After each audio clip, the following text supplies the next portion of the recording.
Subscribe करें और bell दबाएं ताकि कोई खबर रह न जाए।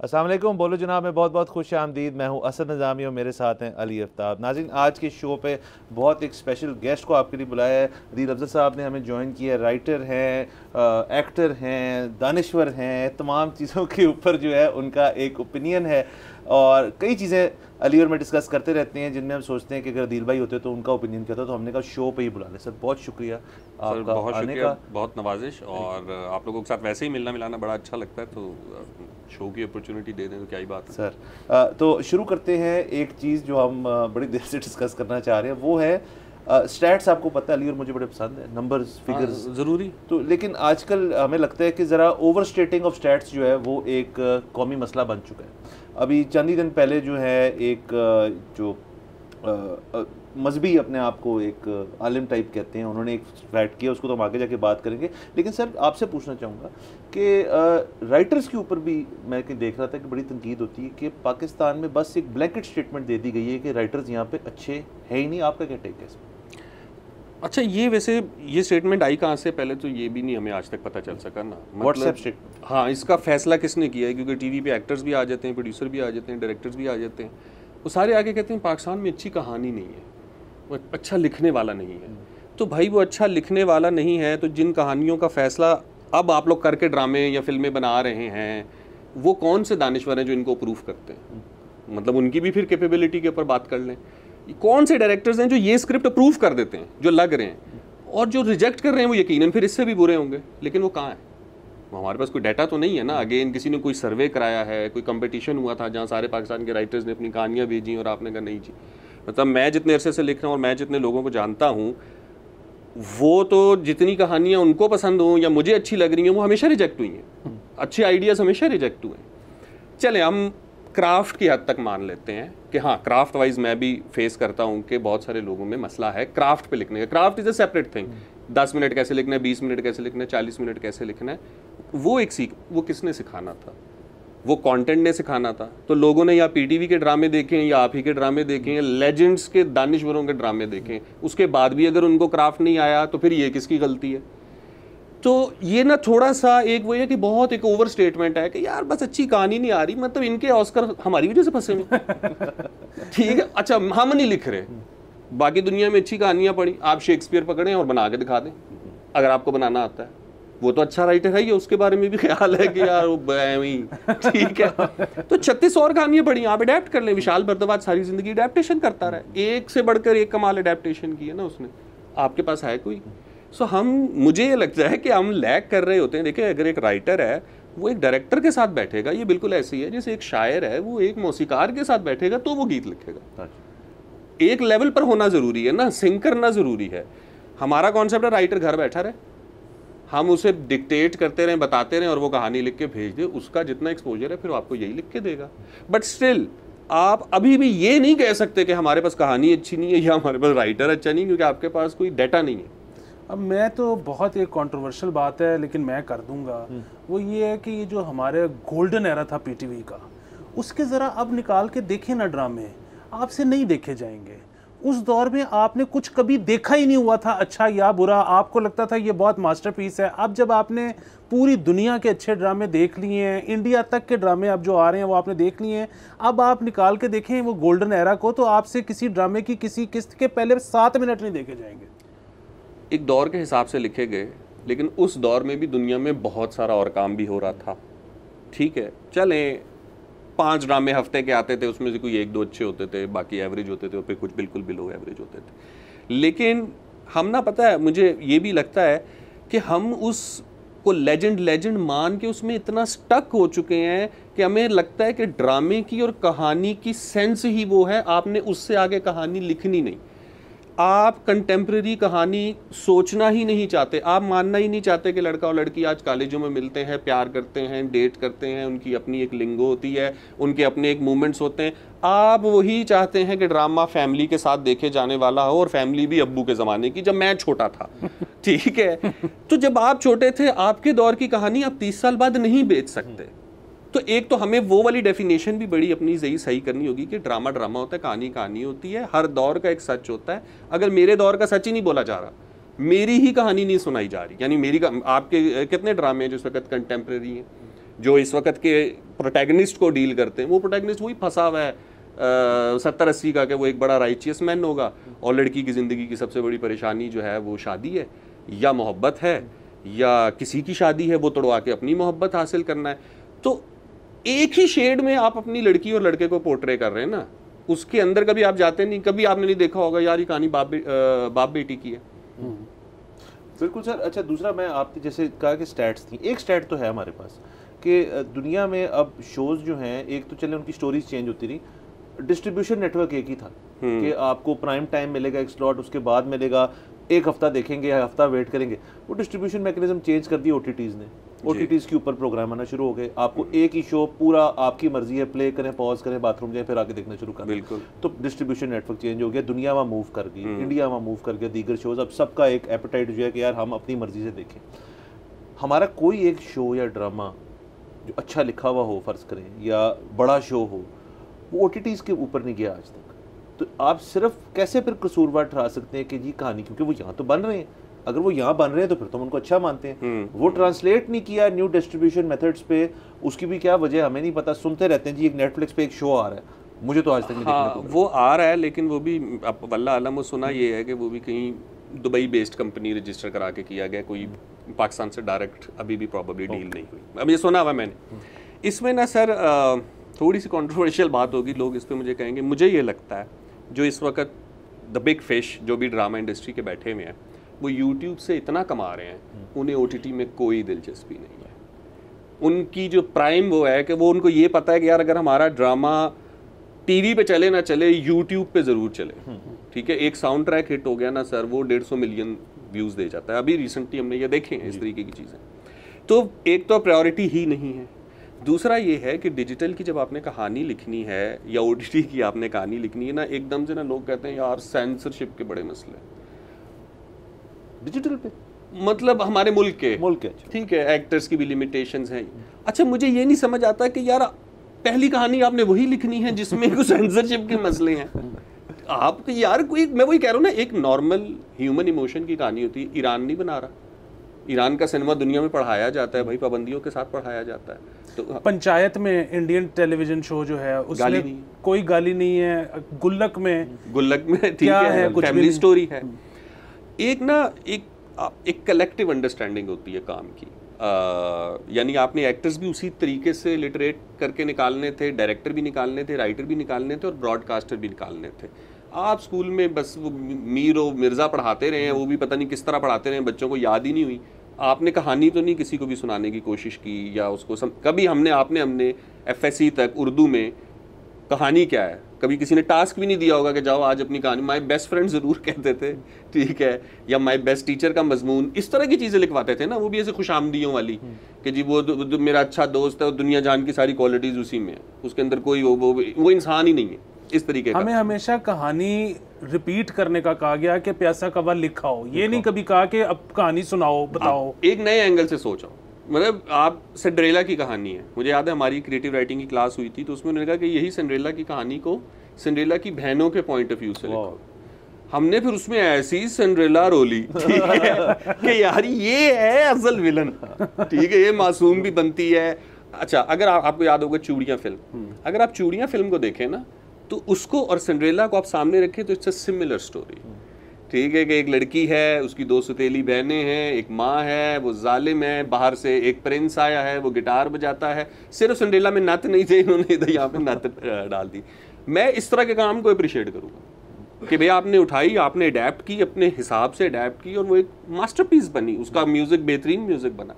तो जो काम अच्छा होता है ना सर, वो बन के निकल के आ जाता है, अनलेस आपको उसका कोई, तो अब इंडस्ट्री रही नहीं तो राइटर कहाँ बैठे हैं, डायरेक्टर कहाँ बैठे हैं।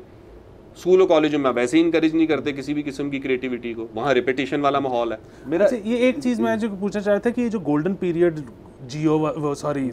गोल्डन पीरियड पीटीवी वाला जो है, वो उसमें क्या है 1965 से 75-85 ये ड्रामे है ना जी।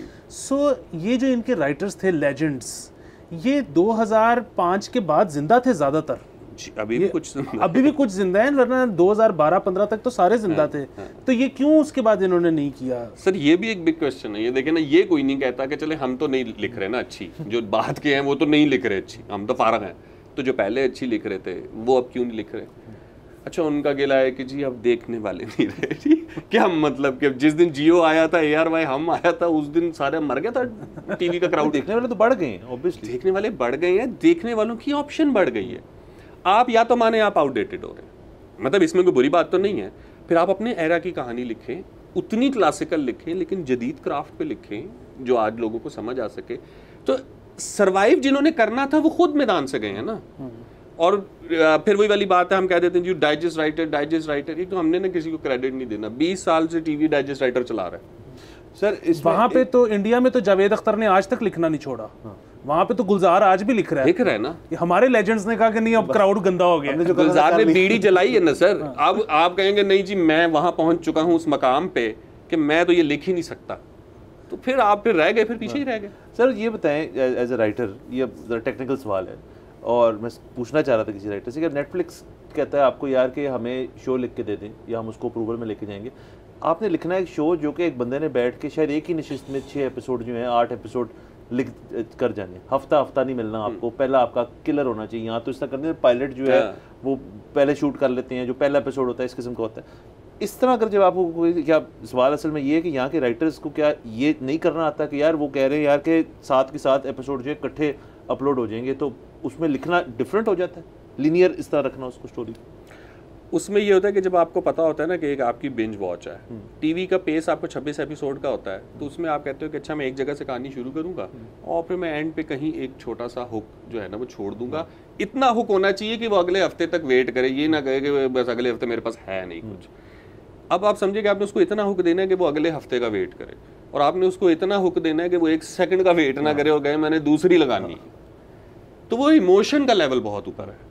यानी आपने जो कहानी की पेस रखनी है उसको इतना बेचैन और इतना इन्वॉल्व, इतना ग्रैब कर लेना है कि वो देखे, वरना अगर उसके पास 10 पढ़ी और वो पहली से बोर हो गया तो वो दूसरी नहीं देखेगा। ठीक है, ये क्योंकि उसके पास चॉइस है। तो आपका कंपटीशन सख्त हो गया।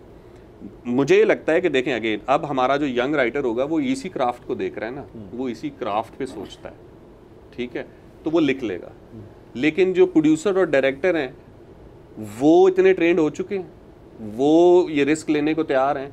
कुछ और हमारी एक्चुअल लिमिटेशंस भी हैं कि नेटफ्लिक्स हमसे काम नहीं कर रहा, उसको यहाँ पे इतनी कोई पब्लिक नहीं मिल रही, व्यूज़ नहीं मिल रहे, या किसी ने हमारा रास्ता रोका हुआ है बैरूनी साजिश ने, जो भी रीज़न है। बट फिर मुझे ये होता है कि चलें वो भी स्टैंडर्ड नहीं है, आप मिट्टी डालें, नेटफ्लिक्स भी कोई स्टैंडर्ड नहीं है। आप अपना वैसा कंटेंट बना के, आपके मुल्क में 3-4 OTTs हैं। हाँ जी, कोई किसी जगह ये होगा सर तब जब एक्चुअली में जो लोग ये कहते हैं ना कि अच्छी कहानी नहीं है, वो अपने कंफर्ट जोन से निकलेंगे, ठीक है, और वो कहेंगे कि हाँ हमने कहानी में भी चैलेंज करना है, हमने अपने आप को प्रोडक्शन में भी चैलेंज करना है, फिर हमने एक्टर को जो बुलाना है तो उसको भी कहना है कि जानी ये कुछ और है, ठीक है। फिर आपका गेटअप्स आप नहीं कर सकते ना, आप सस्ते गेटअप्स के साथ नहीं जा सकते, आप फेक एक्सेंट्स के साथ नहीं जा सकते, आपको बहुत ज़्यादा ओरिजिनलिटी चाहिए। तो वो एक ओवरऑल टीम बनाने के लिए जो है ना, मुझे लगता है कि हाँ उसमें हम लैक करते हैं, बट उसका सारा ब्लेम उठा के कि कहानी, तो वो गलत है, क्योंकि कहानियाँ दुनिया में पड़ी हुई, आप फिर कोई और बना के दिखा दें। अच्छा, लेकिन वही बात है कि अच्छा राइटर हो, अच्छा डायरेक्टर हो, कोई भी बेसिकली पढ़ने लिखने वाला, शऊर रखने वाला आर्टिस्ट आदमी हो, उसके जहन में बहुत ज़्यादा डाउट्स होते हैं। वो कोई बहुत पक्की पोजीशन लेने से पहले बहुत दफ़ा सोचता है और फिर भी शायद नहीं ले पाता। यहाँ पर तो हिट वो आदमी होता है जो आके सोशल मीडिया पे या टेलीविज़न पे कह दे कि इतने तो हैं ही जाहिर 95% इतने तो हैं ही फलाने। तो ये मतलब फिर वही बात है कि वो कैसे करेंगे, और क्या ऑडियंस का भी ये वाला एपेटाइट है? हाँ, ये मुझे लगता है कि थोड़ा सा ना एपेटाइट है या नहीं है, वो एक क्वेश्चनेबल है, क्योंकि अगेन ये जो सेंसेशन है ना वो हमेशा ऑफ कोर्स ज़्यादा होती है।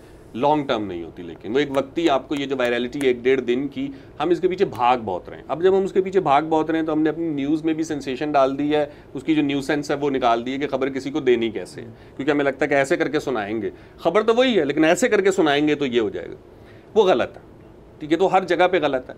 अब वही चीज़ आपको मिलती है कि जब इंटेलेक्चुअल आए, कोई भी आप बिठा लें डॉक्टर मुबारक अली को, तो उन्होंने तो यही कहना ना, देखो जहाँ तक मैंने पढ़ा है, जो मुझे लगता है, या फलां ने किताब में लिखा है, पिट जाएंगे आप। उन्होंने ये नहीं कहना कि मैं तुम्हें बता रहा हूँ ठीक है, ये वो नहीं कहेंगे जिनकी ज़िंदगी किताबें पढ़ते गुजरी है। अब इस इंटेलेक्चुअल को आप सुनते हो, आप कहते हैं मुझे कोई सोल्यूशन नहीं मिला वैसे ज़िंदगी का इस आदमी से, हमें चाहिए सोल्यूशन। अब सोल्यूशन क्यों चाहिए, ये भी सर एक इंटरेस्टिंग चीज़ है। मैं जाता हूँ ना अक्सर औकात यूनिवर्सिटीज़ में भी, मैं एक यूनिवर्सिटी गया, मैं वहाँ ब्रेन ड्रेन पे बात करने गया हूँ, वो मुझसे कह रहे हैं सर ये मोहब्बत एक ही दफ़ा होती है, ये बार बार होती है अब मैं ना वो जितना अवॉइड कर रहा हूँ वो बार बार ये बात कर रहे हैं। फाइनली मैंने उनसे कहा, मैंने कहा आप लोगों को क्यों लगता है कि मोहब्बत एक ऐसी चीज़ है कि मैं अभी आपको एक डेफिनेशन दे दूँ, आप कहें यार थैंक यू, ये मिल गया, पता चल गया कि मैं आशिक हूँ या नहीं, और मेरी बंदी भी आशिक है या नहीं, आज मैं सुकून की नींद सो जाऊँगा, मुझे पता चल। मोहब्बत एक एक्सपीरियंस है, जो आपका तजर्बा होगा आपके लिए वही मोहब्बत होगी, इसको एक्सपीरियंस कर लो। बाकी तो बेसिक स्टैंडर्ड है ना दुनिया के आपने जी अच्छा होना है, लॉयल होना है, फलाना होना है, ढमकाना होना है, वो तो बाकी ग्लोबल स्टैंडर्ड्स हैं। हमें एक फौरी सोल्यूशन चाहिए जिसके साथ हम रात को सो सकें। तो वो दानिश्वर और वो जर्नलिस्ट जो इस कन्विक्शन के साथ आता है कि ये इस वजह से हुआ है, आज रात फैसला हो जाएगा ठीक है, कल तक आप देख लें, आपको भी पता कल तक आपने नहीं देखना, लेकिन आप उसका कंटेंट कम वक्त जरूर देखते हो। ये वो चीज़ है, ये कभी भी लॉन्ग टर्म नहीं रहती, ये किसी डेटा का हिस्सा नहीं बनती, ये किसी स्टडी को, इसको आप कहीं कोट नहीं कर सकते। ये एक ट्रेंड है जिसको हम बहुत अरसे से फॉलो कर रहे हैं, और ये इंटेलेक्चुअल की इलामत भी नहीं है। अगर इस तरह की बात है तो सर मैं कह देता हूँ 97% मर्द बेवकूफ़ होते हैं। चले सर, यहाँ पे जा रहे हैं, हमने एक ब्रेक के ऊपर कॉन्वर्सेशन, ब्रेक के बाद जारी रखेंगे। अदीक भाई हमारे साथ हैं, सी आफ्टर द ब्रेक।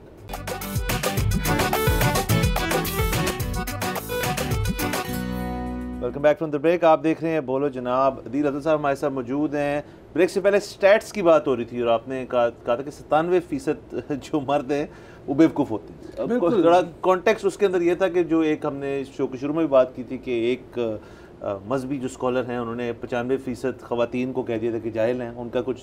तो सर ये अली का ही सवाल था, मैं अली चाहता अली आप पूछ लेते हैं। हाँ जी, मैं इनकी बात को तो मैं सेकंड करता हूँ। इसकी वजह ये कि ये तो बड़ा क्वांटिफाइबल है कि आप देखें कि सर्वे करवा लें तो 97% मर्द जिंदगी में किसी ना किसी हिस्से में जरूर शादी करना चाहते थे तो उनको बेवकूफ कहा जा सकता है। बल्कि कुछ ऐसे हैं जो एक से ज्यादा शादियां करना चाहते थे, अगर आप उनको डबल बेवकूफ कंसिडर करें तो 110%।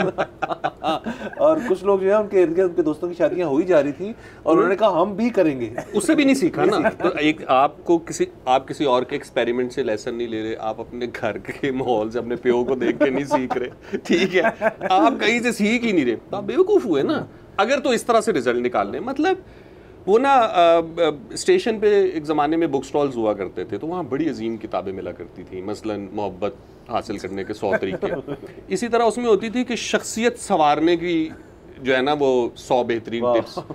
उसमें पहली टिप होती थी कि जो बात करो ना उसके साथ कुछ डाटा ऐड कर दो तो तुम्हारी बात में वैल्यू आ जाएगी।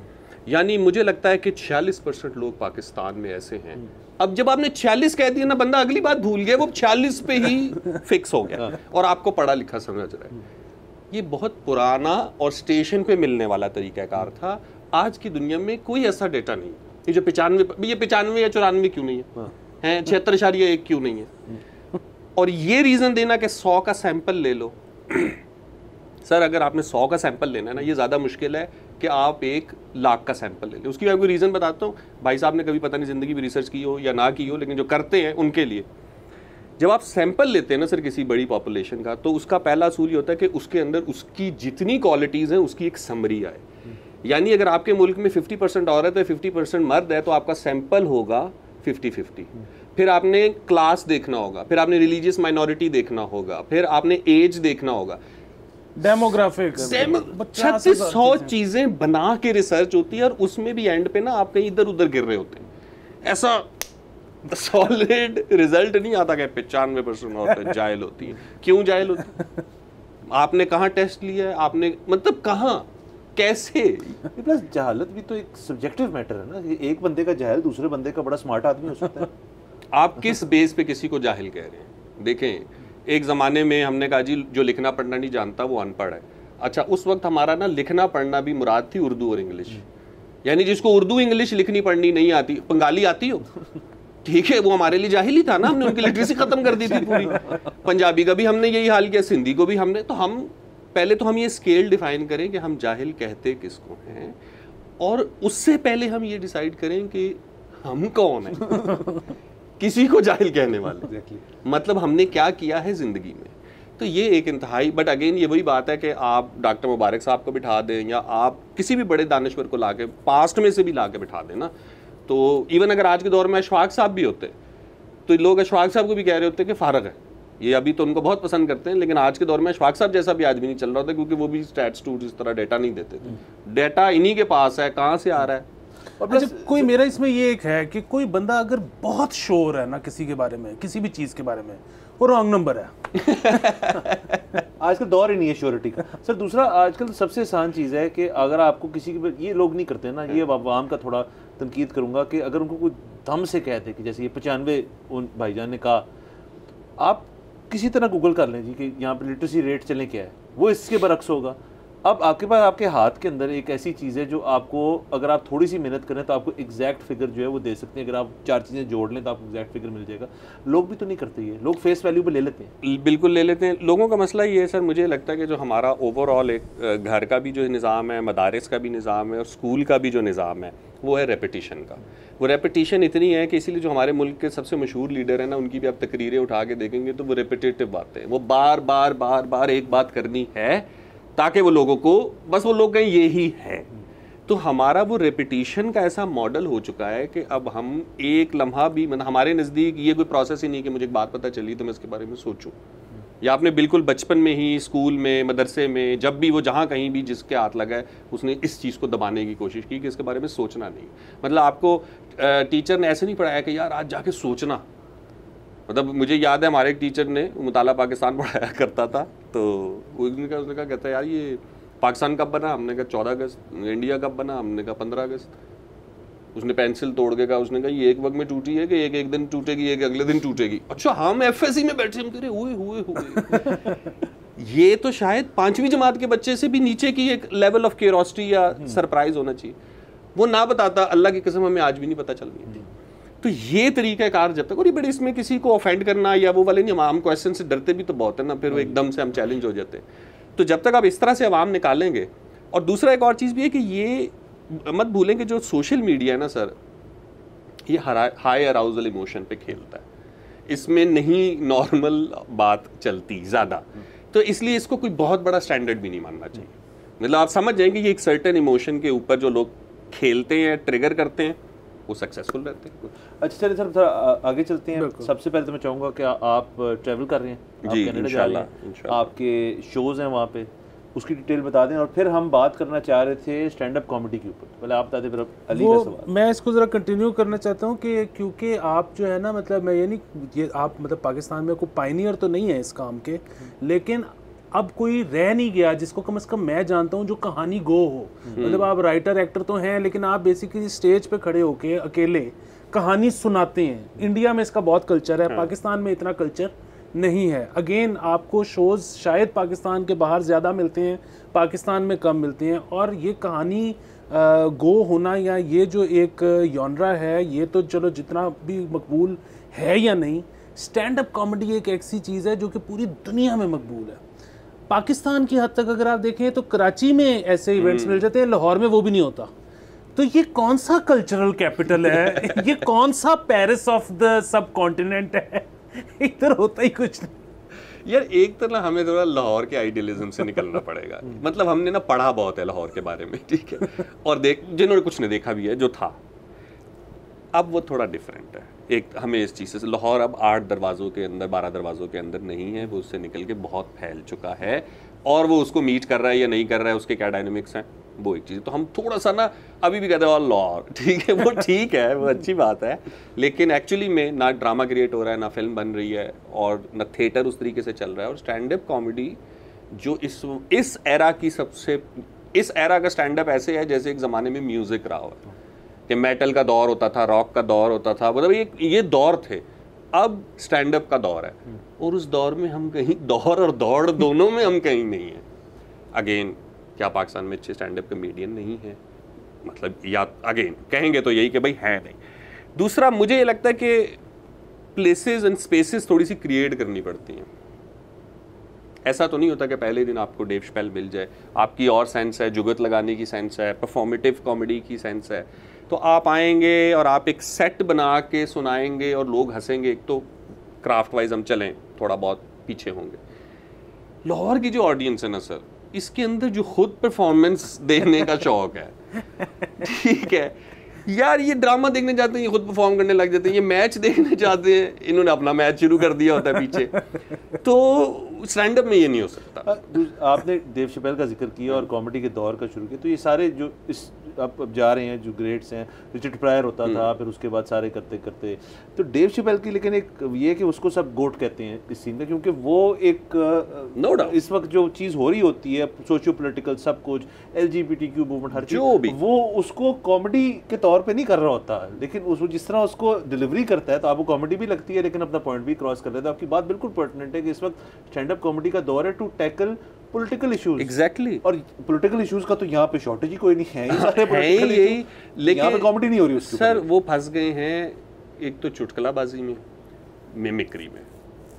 स्टैंड अप आता है विद सम फिलॉसफी बिहाइंड। मतलब मोस्टली जो स्टैंड अप कॉमेडियन है, उसने जब एक जोक क्रिएट करना है, अच्छा, और उसमें ना वो ऑडियंस ट्रेंड हो गई होती है, उसको लगता है फिर वो, अब मैं जैसे अगर मैं आपको अपना एक एग्जांपल देना चाहूँ, मैं तो स्टैंड अप करता नहीं, मैं स्टोरीज सुनाता हूँ। तो मैं टोरंटो में शो कर रहा और मैं उनको कहानी सुना रहा था कि जी यहाँ ना हमारे एक रीजन की कहानी है, फोक लेयर है, जो किसी ने भी नहीं सुनी, उसका नाम है सम्मी ढोल।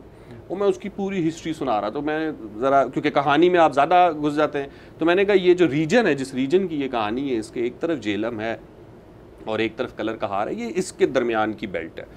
तो वो बताते बताते मैंने कहा जेलम हमारा एक बड़ा, जेलम किनारे एक बड़ा शहर है और यहाँ के ज़्यादातर जो लोग हैं वो फ़ौज में जाते हैं। अब क्राउड हंस पड़ा, ठीक है। अब मैं खुद थोड़ा सा हो गया कि मतलब इसमें वैसे कोई फ़नी बात नहीं, और मैंने उनसे कहा भी, मैं कहा नहीं इसमें तो कोई फ़नी बात नहीं, ये बेचारे बहुत अरसे से फ़ौज में जा रहे हैं। जब अलेक्जेंडर ग्रीस से पहुंचा था तो मंडी बाउद्दीन पे यहाँ के लोग ही उसके साथ, राजा पोरस के साथ लड़ रहे थे, फिर गजनवी के साथ, फिर फलाने के साथ, तो ये हमेशा से फ़ौज में जाते। क्राउड हंस के पागल हो गया। ये अब अगेन ये वाली बात हो सकता है मैं यहाँ सुनाऊँ तो लोगों के लिए कोई इतनी फ़नी ना हो। वहाँ चूँकि आप स्टैंड अप देख देख के, अटेंड कर करके, और आप घर से इस मूड से आए होते हो, तो आप कहते हो यार हर बात का एक कॉन्टेक्स्ट है, इस बात का कोई मतलब है। तो जब थोड़ा सा समा बांध के डिलीवर होता है तो आप उस चीज़ को एंजॉय करते हो। आप ये नहीं कहते यार इतनी देर से तूने कोई चुटकुला ही नहीं सुनाया। ये थोड़ा सा मुझे लगता है कि घर से एंजॉय करने की नीयत लेके आते, घर से एंजॉय करने की नीयत से आते हैं और फिर खामोश होकर बैठते हैं, जो ज़्यादा इंपॉर्टेंट है। हैकलिंग नहीं करते, हैकलिंग नहीं, हम तो स्टेज ड्रामों में कर लेते थे। और हम तो इस चीज का ख्याल नहीं रखते कि वो जो स्टेज के ऊपर खड़ा हुआ है उसका ये जरिया मुआश है, वो ऐसी की तैसी फेर देगा। 24 घंटे का काम है, लेकिन जब वो हमें जलील करेगा तो हम ज्यादा एंजॉय करेंगे। सर यही मेरा सवाल था, कराची लाहौर की आपने बात की, क्या जो कराची के लोग हैं उनकी इस क्राफ्ट को एब्जॉर्ब करने के, एंजॉय करने की स्किन ज़्यादा थिक है, और लाहौर के लोग जो हैं उनकी स्किन जो है वो इतनी थिक नहीं है कि मतलब उनको अगर आप जुगत करेंगे तो वो कहेगा जरा बाहर तो आओ कि मैं तेन दसना। क्या इस तरह ऑडियंस वाइज भी चेंजेस हैं? नहीं, आई थिंक वो लैंग्वेज वाइज भी फ़र्क आ जाता है ना, शहर के माहौल का भी। कराची में कभी भी जुगत मेन कॉमेडी की वो रही नहीं। मिसाल के तौर पे आपको वहाँ ज़्यादा ऐसे शोज़ मिलेंगे कि यूसुफी साहब पढ़ रहे हैं, जिसमें थोड़ी थोड़ी देर बाद वो है ना कि जी उसमें आप हंसते भी नहीं, आप उसमें मुस्कुराते रहते हैं, ज़ेरे लब मुस्कुराहट होती है, ठीक है। तो वो एक अलग क्राफ्ट है। उसी क्राफ्ट से यस स्टैंड अप निकल सकता है, ठीक है, एक अच्छा स्टैंड अप बन सकता है। प्लस ये कि थोड़ा सा ना जिगरा हमारे आर्टिस्ट को ये दिखाना पड़ेगा कि जो स्टैंड अप कॉमेडियन आता है ना, वो सबसे पहले बजाय किसी और के, वो सबसे पहले ना अपने कपड़े उतारता है। वो वहाँ से आता है, वो बताता है जी मैं गरीब था, ये स्टोरियाँ सुनाते ना। मतलब डेव शैपेल की एक बहुत फेमस एपिसोड है जिसमें वो बता रहा है कि मैंने ज़िंदगी में कभी कोई स्टेक नहीं खाया था और मैं एक बच्चे गोरे के घर था और उसकी माँ ने कहा था कि वो जब एंड, तो अब आप वो पूरी कहानी सुन रहे हो कि यार एक गरीब बच्चा है। अब डेव शैपेल है, वो इतना बड़ा लेजेंड है, वो कह रहा है जब मैं गरीब था तो मुझे बहुत एक्साइटमेंट थी कि मैं आज इस दोस्त के घर ये खाऊंगा। ये कहानी अब यहाँ पे आप किसी को घर दी कहानी की मतलब कि ये नहीं हो सकता ना। और दूसरा देखें जो हमारे बिल्कुल साथ ही हमसाय मुल्क में जैसे वरुण ग्रोवर है, बहुत अच्छा कामरा है, कामरा तो बहुत ही पॉलिटिकल हो गया था, वो तो जहाज पे जाके एक टीवी एंकर को टैग कर दिया था, ग्रोवर लेकिन बहुत ज़बरदस्त, एक डिलीवरी बहुत अच्छी है। अब मेरा अपना ख्याल है कि यहाँ अगर एपेटाइट है भी स्टैंड अप कॉमेडी की, including my self I would say, मैं सुनता हूँ उनको, मुझे बड़ा मजा आता है क्योंकि स्टोरीज तो सेम है, स्टोरी सेम है, उनका वर्क बहुत अच्छा है। थोड़ा सा हम लैक कर रहे हैं, मतलब मुझे, लेकिन अगेन उसमें वो जो लैक है ना, उसकी रीज़न ये सर, अगर एक जगह हो जहाँ पे एक आदमी रोज आता हो, ये जो हम टीवी पे उसका पीस देखते हैं ना, ये 150-200 शोज के बाद आया होता है, जब वो उसको बना के ऑडियंस में प्रैक्टिस करके पक्का हो गया होता है कि मेरी किस बात पे ऑडियंस हंस रही है और किस बात पे नहीं हंस रही।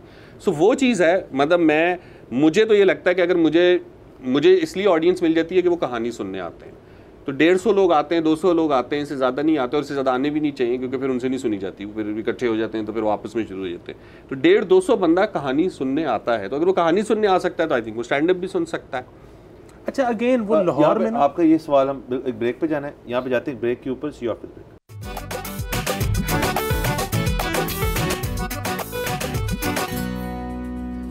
Welcome back to the break, आप देख रहे हैं बोलो जनाब। नाज़रीन, ब्रेक से पहले स्टैंड अप कॉमेडी डिस्कस कर रहे थे, पाकिस्तान में कल्चर क्यों नहीं आ रहा, क्या मसले हैं? अली का एक सवाल जी, बात ये है कि लाहौर में ये कोई बहुत पुरानी बात नहीं है।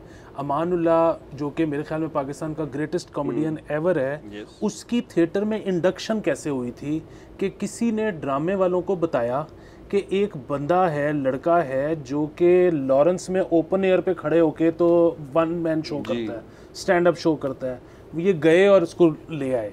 सो ये कब की बात होगी, 80s की या लेट 70s की? तो ये तो मतलब कल की बात है ना, तारीखी तौर पे तो 20-30 साल कुछ भी नहीं होते। सो ये लाहौर में हो रहा था। अब लाहौर में इस किस्म का कोई इवेंट नहीं हो रहा है, यहाँ तक कि वो जो अंग्रेज़ी type stand up comedy shows हैं, वो साद हारून या इस तरह के और जो लोग हैं, ये भी कराची में बड़ा रेगुलरली परफॉर्म करते हैं। शहजाद गियास शेख बड़ा रेगुलरली परफॉर्म करता है। लाहौर इनको कोई नहीं बुलाता, कोई नहीं आता। साधारण 2-3 दफ़ा आया था यहाँ पे, 2-3 दफ़ा आया था और उसके बाद उसने कहा कि बस फारेग है, ये नहीं, इधर नहीं हो सकता। सो बुनियादी बात ये, वो क्योंकि पोर्ट सिटी है, वो बहरहाल हम आहंग हैं दुनिया के साथ। उनको पता है दुनिया में क्या हो रहा है। ये जो है ना, ये कटे में, ये अपनी दुनिया। अच्छा, दूसरा एक और चीज़, जिस तरह मैं कराची के बारे में अक्सर कहता हूँ कि आप कराची में एक इलाके से दूसरे इलाके पे जाओ ना, तो आप कहते हो कि यार 60s 70s 80s आर्किटेक्चर और इस तरह की चीज़ें आपको बता रही हैं कि ये इलाका कब डेवलप हुआ था। लाहौर सारा का सारा 2010 है। और इसमें एक और बात मैं ऐड करता जो हूँ, लाहौर की हद तक मेरे ख्याल में अगर किसी एक थरोब्रेड लाहौरी के सामने आप ऑप्शन रखें कि यार कॉमेडी शो पे चलते हैं, या उससे कहते हैं कि यार हम खाना खाने चलते हैं, कुत्ते की बोटी करते हैं, वो 9 out of 10 टाइम्स, सॉरी मैं स्टैट दे रहा हूँ, बट 9 out of 10 टाइम्स मेरा ख्याल है कि वो तिक्के बोटी में कहेगा, 10वां बंदा कहेगा चलो स्टैंड अप। हाँ, कहना नहीं चाहिए ऑडियंस को ब्लेम देना, मैं दोनों को देता हूँ। अब मैं एक छोटी सी आपके साथ एक बात करता हूँ, जो फ्लेवर है ना सर, मेरा उस पर भी थोड़ा सा स्टैंड अप कॉमेडियन से इख्तलाफ है कि आप एक जो एक्चुअल फ्लेवर है ना उसको लेके आए, कहीं ना कहीं ऑडियंस आ जाएगी। ऑडियंस का ना थोड़ा वो क्या कहते हैं, थ्रेशोल्ड थोड़ा ज़रा ज़्यादा है। वो अमानुल्लाह और ये जुगते सुन के वो थोड़े से खुद फनकार हैं, थोड़ा सा हमें एक ऊपर आना चाहिए। मैं एक दोस्त के साथ, ये वर्ल्ड कप में जो पाकिस्तान इंडिया से मैच आ रहा ना, तो वो अंदरून के एक बट साहब, तो मैं गया, मैं बट साहब के सामने गुस्से में ना बोली जा रहा। मैं और जब मैं शादाब पे आया ना, मैं कहा यार ये शादाब ये किस बॉल पे आउट हुआ है? तो वो एकदम कहते हैं ओहो बट साहब जाने दे, पुल शॉट नहीं खेली जाती हमसे। मैं कहा नहीं खेली जाती तो थल्ले हो जाओ, लै दुश्मन के सामने सर चुका लिए। मैं क्या बहुत आला बट साहब, तुसी आउट हो गए, मैं ऐसी हार ले जी, ये अप्रोच है। ये है सर कॉमेडी जो एक्चुअली यहाँ गली गली में चल रही है। अब अगर आपके स्टैंड अप कॉमेडियन का एक्सपोजर ये नहीं है तो वो शायद क्राउड हैंडल ना कर पाए। बिल्कुल 100% मैं आपसे अग्री करता हूँ। और इसमें एक और फ़र्क भी है, और वो फ़र्क ये है कि शायद कराची का भी जो व्यूअर लिसनर है वो भी अब लाहौरी कॉमेडी से वाकिफ़ है, वो भी अब पूरी दुनिया की कॉमेडी से वाकिफ़ है थैंक्स टू सोशल मीडिया। तो शायद वो स्टैंड अप कॉमेडियंस अगर वो बहुत इस यार्ड स्टिक के साथ जाए कि आज तू मैनू हंसा के वखा, तो वो ना कर सके। लेकिन कराची का अगेन, कराची में ना एक माहौल है, घर से सोच के जाना, एंजॉय करने जा रहा हूँ, फिर वहाँ पे ना मतलब कुछ ज़राए तफरीह करने जाते हैं, हमारा नहीं है ना कॉन्सेप्ट। अच्छा, फिर वहाँ पे ना कुछ ज़राए हैं, कुछ चीज़ें इजीली अवेलेबल हैं, वो जब पहुँचते हैं वहाँ तक तो वो ऑलरेडी इंजॉय कर रहे होते हैं। लाहौर में कदगने बहुत ज़्यादा हैं, यहाँ पे आप जिस ट्रैफिक में फंस के पहुँचोगे और आगे जो है वो बिल्कुल आपका गला सूखा हुआ है, कोई कैसे हंसेगा? ये भी एक बहुत बड़ा मसला है, ये भी एक बहुत बड़ा मसला है। हमें ना मतलब मैं वही कह रहा हूँ, थोड़ा सा क्राफ्ट के साथ साथ ना थोड़ा माहौल भी लिबरेट करना, माहौल खोलने की जरूरत है। माहौल खोलने की जरूरत है। माहौल खुलेगा तो आपका कलाकार भी खुलेगा। ये अली की बड़ी एक पुरानी हमारी चल रही रनिंग थ्योरी है हमारी कि अब वक्त आ गया है। अब तो देखिए ना सर, वक्त तो काफी पहले गुजर चुका है। लेकिन चलिए अब और दुनिया भी तो खुल रही है। अब सऊदी अरब को आप देख लें एज एन एग्जांपल, वहाँ पे वो स्लोली मुआशरा खुल रहा है, मुआशरा खुल रहा है वहाँ पे। मैं उन्हें हाय कहना चाहूँगा, मैं भी हूँ। वहाँ पे बड़े चेंजेस आ रहे हैं। तो यूएई जो है वो वैसे ही खुल चुका है। टर्की जो है, टर्की हालांकि बुनियादी तौर सर हमारा ना एक और कोई जो स्टैट से मिलती जुलती एक और जो बड़ी बात है ना, वो चूँकि सेंसरी से रिलेटेड है। हम मुल्क में जब भी किसी एवोल्यूशन की बात करेंगे या किसी नए लॉ की या किसी नई दुनिया के साथ चलने की बात करेंगे ना, तो उसके जो अगेंस्ट एक अलग अल्टरनेटिव नैरेटिव आता है, वो इतना स्ट्रांग होता है। औरतों को आज़ादी दे दी, ये बिकनी पहन के घूमेंगी। हाँ, मतलब ये दरमियान की जंप कैसे लगी भाई? आप अब आम आदमी के ज़हन में क्या होता है, यार मैं कारोबार जा रहे हैं, मेरी बुढ़ी ने बिकनी पाई होगी, मैं किस तरह कारों निकलांगा। ऐसे तो नहीं होता ना सर। ठीक है, डोमेस्टिक वायलेंस का बिल आएगा, उसके अल्टरनेटिव नैरेटिव क्या होता है, अब लड़कियां घर पे बॉयफ्रेंड बुलाएंगी और बाप कुछ नहीं कह सकेगा। मतलब आपको लगता है जिस दिन औरत को पुलिस को कंप्लेन करने की इजाजत मिली, वो पहला काम ये करेगी, अब्बू मैं सलीम को बुला के ऊपर कमरे में जा। यार आप अपनी औरतों के बारे में, अपनी सोसाइटी के बारे में कितना घटिया सोचते हो, यानी कि और 95% सोचते हो। यानी कि हम जंप कर जाते हैं, हम जंपी लोग हैं। हाँ, मतलब एकदम से उस पे, ठीक है ना, कि ये आएगा तो फिर ये हो जाए। सर चले सर, अली भाई बहुत शुक्रिया, थैंक यू, बहुत मजा आया। बातें तो बहुत हैं लेकिन वक्त खत्म हो जा रहा है, तो नेक्स्ट टाइम आपको फिर से बुलाएंगे और जो चीज़ें रहेगी उन पर डिस्कस करेंगे। नाज़िम, वक्त खत्म हो जाता है, अगले हफ्ते आपसे फिर मुलाकात होगी। खुदा हाफिज़।